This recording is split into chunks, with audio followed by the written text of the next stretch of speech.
En RDC, il n'est plus possible de manifester sur des routes en traversant plusieurs quartiers populaires de la capitale. C'est la mairie de Kinshasa qui a pris la mesure. Les raisons sont à suivre.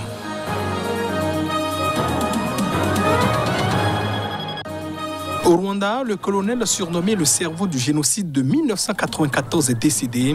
Il avait 80 ans et purgeait une peine pour crime contre l'humanité au Mali.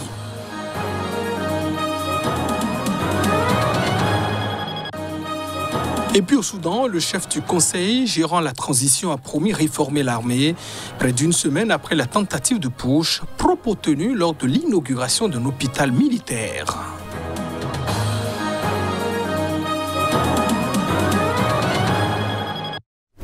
Et voilà pour le sommaire de ce journal. Bienvenue dans cette édition. La mairie de Kinshasa en RDC a interdit toute marche à caractère politique sur une route traversant plusieurs quartiers populaires de l'est de cette capitale du pays, la RDC, et ce dans le centre des affaires. La décision est intervenue 4 jours avant une marche annoncée par l'opposition. Détail. Le gouverneur de Kinshasa, Gentini Ngombila, a informé les responsables des partis politiques que désormais le périmètre couvrant le pont Matete jusqu'à l'aéroport international de Njili est devenu une zone neutre sur laquelle on ne peut plus manifester. Ceux qui veulent manifester peuvent le faire ailleurs, a-t-il déclaré. Ces quartiers populaires d'où partent toutes les marches à l'appel de la coalition politique Lamuka de l'ancien Premier ministre Adolphe Muzito et de Martin Fayoulou, candidat malheureux à la présidentielle de 2018, sont considérés comme des fiefs de l'opposition congolaise. Cette interdiction concerne également le centre des affaires de la capitale congolaise où sont installés les sièges des institutions, des ambassades accréditées en RDC et les administrations, a-t-il ajouté. Pour le gouverneur, cette mesure vise à éviter le désordre et les embouteillages, particulièrement sur la route de l'aéroport où le véhicule transportant un diplomate africain avait été caillassé lors d'une marche d'opposition.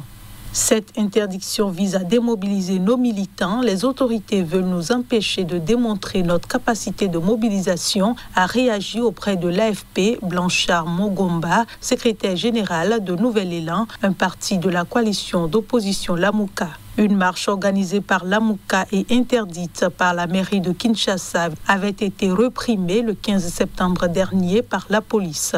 La prochaine élection présidentielle est prévue en décembre 2023 en RDC. Nous redoutons que des manœuvres de ce genre servent de prétexte à des répressions, a averti Mogomba.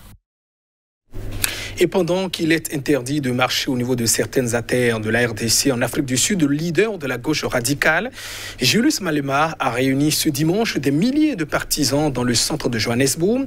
C'est à un mois des élections locales où il espère grignoter des municipalités à l'ANC, le parti historique.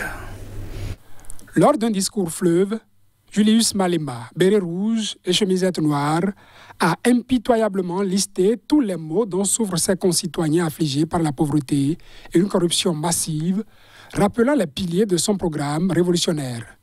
Le meeting des combattants pour la liberté économique, EFF, coïncidant avec l'anniversaire de la combattante anti-apartheid Winnie Mandela, qui aurait eu 85 ans dimanche, Julius Malema, 40 ans, a revendiqué son héritage. On peut assurer dans ta tombe que nous avons repris ta lance. Mama Winnie n'a pas abandonné la cause de la liberté face aux capitalistes blancs qui ont capturé et continuent de contrôler tous les dirigeants de l'ancien mouvement de libération, a martelé le chef de l'EFF sous les vivas de la foule en rouge et noir.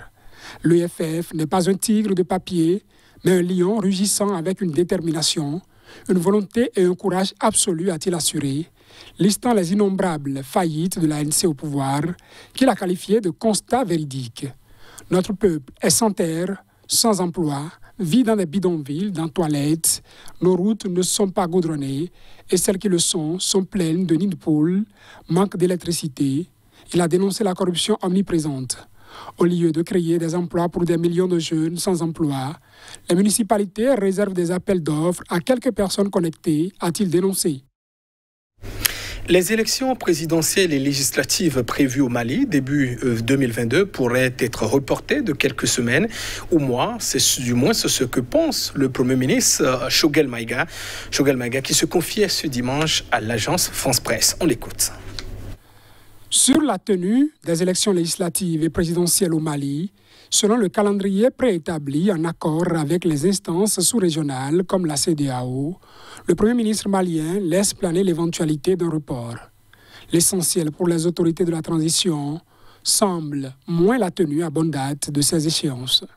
L'essentiel pour nous, c'est moins de tenir le 27 février que de tenir des élections qui ne seront pas contestées. Parce que n'oublions pas que le changement de régime est intervenu à la suite d'une contestation des résultats des élections.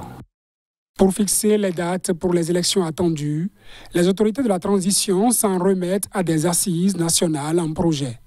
Le calendrier électoral prévoyant une présidentielle et des législatives au Mali fin février, début mars, a été fixé à partir des exigences de la CEDEAO, la communauté économique des États de l'Afrique de l'Ouest, sans se poser la question de quelles sont les étapes pratiques qu'il faut franchir pour y arriver, a expliqué Choguel Kokala Maïga.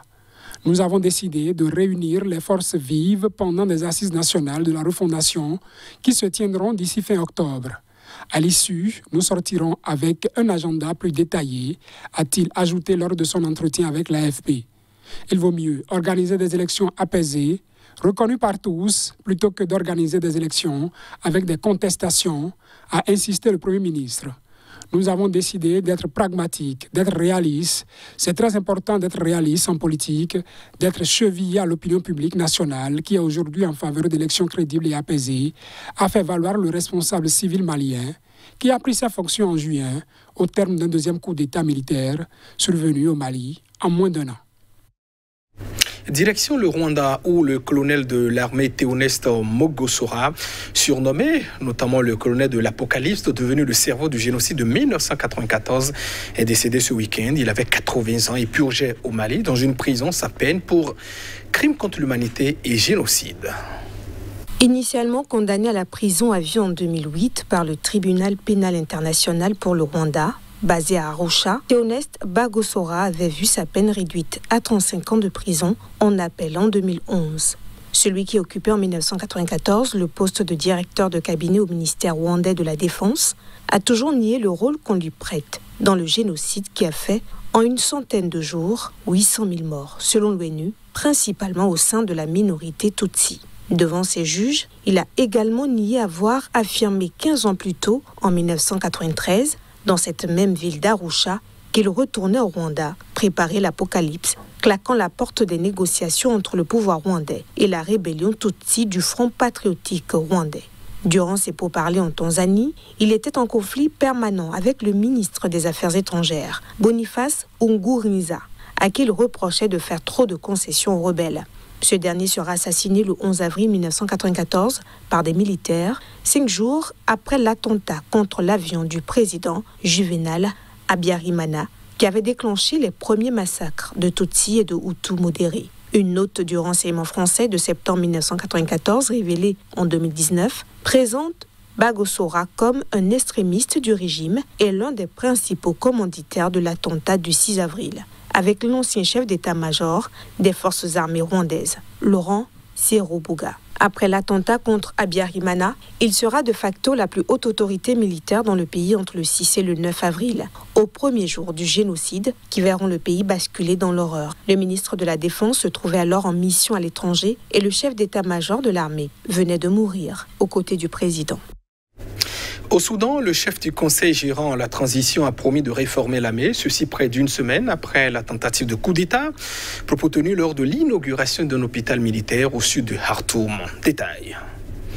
Près d'une semaine après une tentative de putsch, le général à la tête du conseil gérant la transition au Soudan a promis ce dimanche de réformer l'armée, assurant que les militaires étaient les plus engagés pour la transition démocratique. Les forces armées sont extrêmement déterminées à ne pas se retourner contre la révolution de décembre. Nous dénonçons tout ce qui se dit sur le fait que l'armée prépare un coup d'État parce que nous, en tant que soldats, sommes les plus engagés pour la transition démocratique et pour une période de transition qui se termine en douceur par une élection.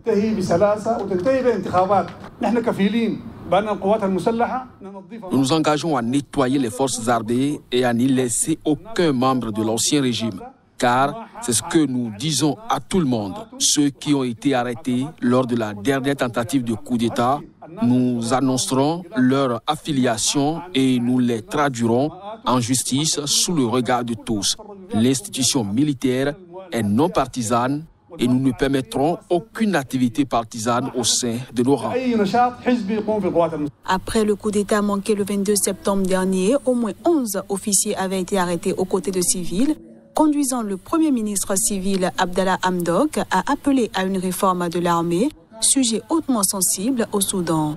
Cette tentative de coup d'État n'est pas la première dans un pays qui a été dirigé pendant 30 ans par Omar el-Béchir, arrivé lui-même au pouvoir par un putsch en 1989. En Allemagne, le chef de file des sociodémocrates, Olaf Scholz, qui veut devenir le prochain chancelier, a insisté ce lundi sur le fait que l'Allemagne était politiquement stable, et ce malgré les incertitudes liées aux négociations de coalition qui s'annoncent délicates. Selon les résultats provisoires annoncés ce lundi, le centre-gauche du SPD et le chef de file Olaf Scholz ont remporté d'une courte tête les élections législatives de ce dimanche qui referment l'ère Angela Merkel avec 25,7% des suffrages. Ils devancent les conservateurs de la chancelière emmenés par Armin Laschet. Ces derniers accusent un score historiquement bas de 24,1%. Jamais les conservateurs n'étaient tombés sous le seuil de 30%. Il s'agit d'un cuisant revers pour le camp de la chancelière Angela Merkel au moment où elle doit prendre sa retraite politique. Dès ce lundi matin, les directions des différents partis susceptibles d'entrer dans une future coalition se réunissent à Berlin et devraient donner des indications sur les alliances qu'elles envisagent. Si les sociodémocrates sont arrivés en tête des élections législatives ce dimanche soir, leur avance sur les conservateurs d'Angela Merkel est faible. Leur chef de file, Armin Laschet, a d'ailleurs lui aussi revendiqué la formation d'un gouvernement d'alliance. En 2017, il s'était écoulé près de 6 mois entre les élections législatives et l'investiture d'Angela Merkel à la tête d'une grande coalition, retardant l'avancée des grands dossiers internationaux, notamment les réformes de l'Union européenne. La chancelière sortante Angela Merkel doit expédier les affaires courantes jusqu'à l'entrée en fonction de son successeur qui sera élu par les députés du Bundestag. Et ce sera tout pour ce journal. Merci de votre attention. Au revoir.